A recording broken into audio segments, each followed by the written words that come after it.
Salutations la communauté, chers adhérents, sympathisants LDN. C'est votre camarade panafricaniste Eguchi Beyanzan, leader de la Ligue de défense noire africaine.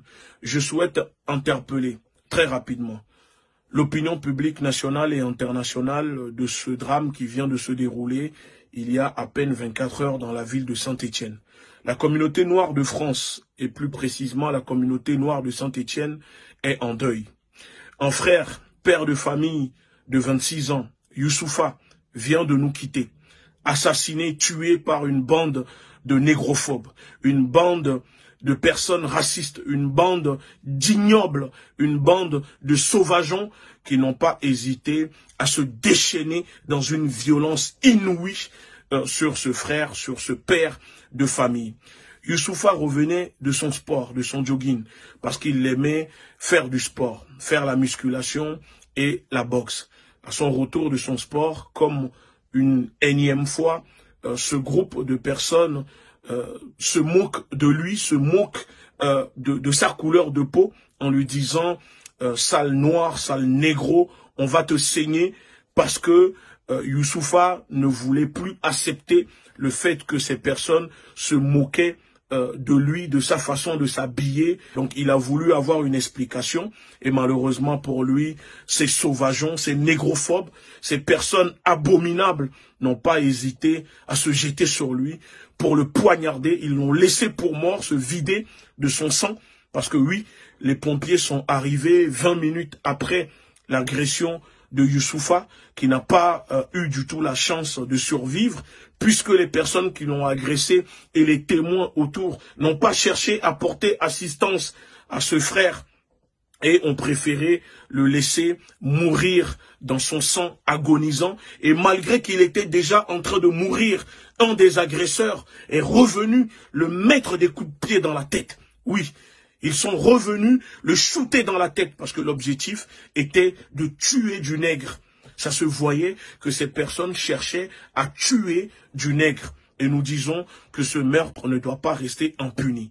Parce qu'aujourd'hui, les autorités françaises de Saint-Étienne, le procureur, la police, ne parlent pas du caractère racial, du caractère négrophobe, raciste de ce meurtre. Parce que oui, les individus ont pris la peine d'insulter à plusieurs fois Youssoufa avant de passer au meurtre, avant de le tuer, parce que pour nous c'est prémédité. C'est prémédité et donc il ne faut pas que les autorités françaises cherchent encore une fois à occulter ce côté-là de ce meurtre, parce que nous savons que les autorités françaises sont complices de cette négrophobie, de la haine anti-noire qui monte en France, de cette ambiance de négrophobie qui monte en France parce que l'État français ne veut pas assumer ce que en France il y a du racisme, de la haine anti-noire. Alors puisque les médias ne parlent pas ou ne veulent pas diffuser cela, à nous de faire le travail à la place de ces médias. Et c'est pour ça que nous vous invitons, s'il vous plaît, à diffuser au maximum cette vidéo pour que le monde entier soit au courant que Youssoufa, père de famille d'une petite fille de 3 mois, vient de se faire assassiner, tuer, poignarder par une bande de criminels, une bande de négrophobes. Sur le groupe de personnes qui ont commis ce acte abominable, 3 personnes sont arrêtées. 3 autres sont en fuite. Alors, nous demandons aux personnes, toute personne ayant des informations, n'hésitez pas à nous contacter ou les diffuser à la police.